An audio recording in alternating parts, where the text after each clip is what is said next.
Bonjour à toutes et à tous, je suis heureux de vous retrouver pour ce 4e épisode de notre série consacrée à l'Ascension. Comme je l'avais annoncé la dernière fois, nous allons nous plonger dans l'Évangile selon Jean pour découvrir ce qu'il peut nous dire à propos de cet événement que lui-même ne rapporte pas. À tout de suite après le générique.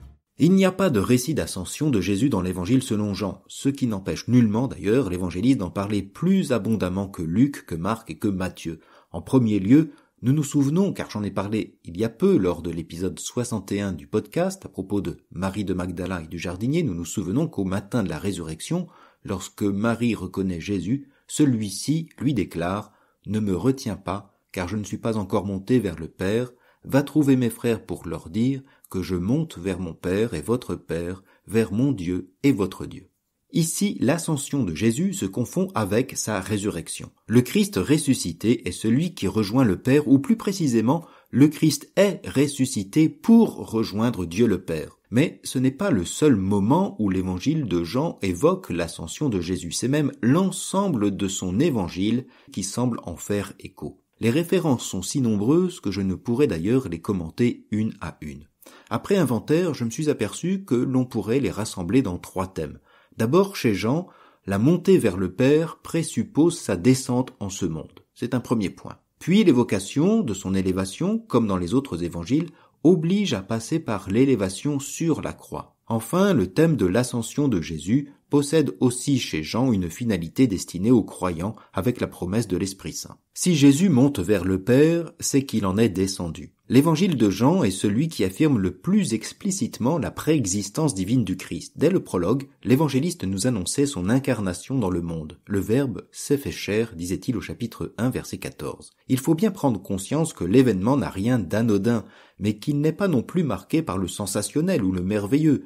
Comme tous les évangélistes, Jean décrit l'humanité de Jésus semblable à la nôtre jusque dans la mort. C'est justement la résurrection et sa montée vers son Père qui va révéler son origine divine passée inaperçue jusque-là. L'évangile selon Jean est le seul cependant qui le révèle d'emblée à ses lecteurs plusieurs fois, particulièrement dans les 6 premiers chapitres d'ailleurs. Je prends quelques exemples. « Nul n'est monté au ciel, sinon celui qui est descendu du ciel, le Fils de l'homme, disait Jésus à Nicodème. » Et un peu plus loin au chapitre 6, « Je suis descendu du ciel pour faire non pas ma volonté, mais la volonté de celui qui m'a envoyé. » La montée de Jésus vers le Père ne nous est certes pas décrite, mais elle nous est annoncée explicitement pour authentifier l'identité divine de Jésus. Mais pas seulement. Dès le commencement du ministère de Jésus, un indice nous est donné. Lorsque Jésus rencontre son futur disciple Nathanaël, il lui déclare ainsi qu'à tous « Amen, amen, je vous le dis, vous verrez le ciel ouvert et les anges de Dieu monter et descendre au-dessus du Fils de l'homme. »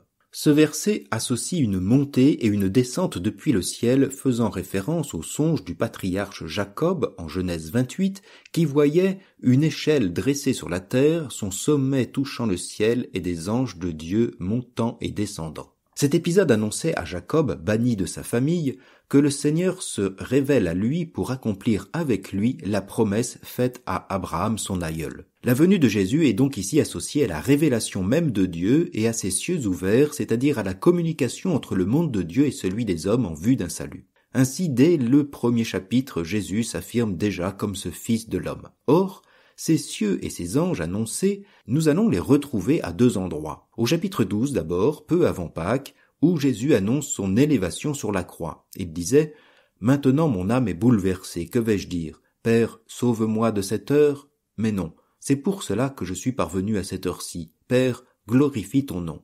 Alors du ciel vint une voix qui disait « Je l'ai glorifié et je le glorifierai encore. » En l'entendant, la foule qui se tenait là disait que c'était un coup de tonnerre. D'autres disaient « C'est un ange qui lui a parlé. » Mais Jésus leur répondit « Ce n'est pas pour moi qu'il y a eu cette voix, mais pour vous. Maintenant a lieu le jugement de ce monde. Maintenant le prince de ce monde va être jeté dehors. Et moi, quand j'aurai été élevé de terre, j'attirerai à moi tous les hommes. » Il signifiait par là de quel genre de mort il allait mourir. La révélation divine est donc associée pleinement à la mort de Jésus.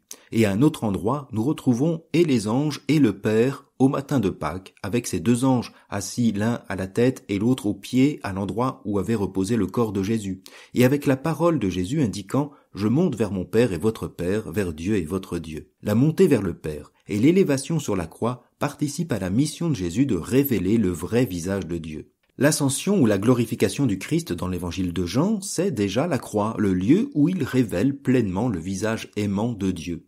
Avant la fête de la Pâque, lisons-nous au début du chapitre 13, sachant que l'heure est venue pour lui de passer de ce monde à son Père, Jésus ayant aimé les siens qui étaient dans le monde, les aima jusqu'au bout. De même, Jésus déclarait durant son ministère au chapitre 8, « Quand vous aurez élevé le Fils de l'homme, alors vous comprendrez que moi, je suis, et que je ne fais rien de moi-même.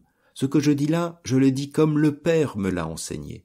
Celui qui m'a envoyé est avec moi. Il ne m'a pas laissé seul parce que je fais toujours ce qui lui est agréable. » La résurrection de Jésus et sa montée vers le Père viennent ainsi authentifier cette descente du Christ et Fils de Dieu au milieu de nous pour nous révéler jusque sur la croix la vérité de Dieu. Mais ce passage au milieu de nous n'est pas seulement un passage furtif, ni même une parenthèse, quoique déterminante et fondatrice. L'élévation de Jésus sur la croix vers le Père ouvre les cieux à jamais. Elle ouvre un avenir salutaire à ceux qui croient en lui. Le critère d'exemplarité et de fidélité à l'ensemble des commandements devient dès lors caduc en matière de salut. Le seul et unique commandement salutaire, c'est l'amour du Christ. Ainsi, nous lisons au chapitre 14, « Si vous m'aimez, dit Jésus, vous garderez mes commandements. Moi je prierai le Père, il vous donnera un autre défenseur qui sera pour toujours avec vous, l'Esprit de vérité, lui que le monde ne peut recevoir, car il ne le voit pas et ne le connaît pas. Vous le connaissez car il demeure auprès de vous et il sera en vous. Je ne vous laisserai pas orphelin, je reviens vers vous. D'ici peu de temps le monde ne me verra plus, mais vous me verrez vivant et vous vivrez aussi. En ce jour-là, vous reconnaîtrez que je suis en mon Père, que vous êtes en moi et moi en vous. » L'élévation et la glorification de Jésus auprès du Père ouvrent ainsi les portes du salut à tout croyant. Il ne s'agit pas seulement d'un salut unique et personnel, mais de rejoindre l'amour qui unit le Père au Fils. L'évangéliste Jean souligne cette dimension ecclésiale dans les dernières paroles de Jésus qui font de ceux qui croient en lui une communauté filiale. « Je monte vers mon Père et votre Père, vers mon Dieu et votre Dieu. » Ainsi, l'élévation de Jésus dans l'évangile de Jean indique cette double fidélité de Jésus à son Père et à ses disciples. Il ne se détache pas d'eux. Au contraire, par l'envoi de l'Esprit Saint, il demeure celui qui agit pour eux. Nous lisons « Dans la maison de mon Père, il y a de nombreuses demeures. Sinon, vous aurais-je dit, je pars vous préparer une place. Quand je serai parti vous préparer une place, je reviendrai et je vous emmènerai auprès de moi, afin que là où je suis, vous soyez vous aussi. Pour aller où je vais, vous savez le chemin. » Thomas lui dit, « Seigneur, nous ne savons pas où tu vas. Comment pourrions-nous savoir le chemin ?» Jésus lui répond, « Moi je suis le chemin, la vérité et la vie. Personne ne va vers le Père sans passer par moi. » C'est sur ces paroles de Jésus à ses disciples que nous nous quittons. J'ai conscience que mon propos est un peu dense, à l'image d'ailleurs de l'évangile johannique, alors n'hésitez pas à le réécouter ou mieux à le lire sur le blog, je mettrai le lien en note. Vendredi prochain, nous irons entendre plus simplement sans doute l'évangéliste Matthieu qui, lui non plus, ne rapporte pas de récit d'ascension. Nous nous demanderons pourquoi. D'ici là, je vous souhaite une bonne journée à toutes et à tous en compagnie de la parole de Dieu.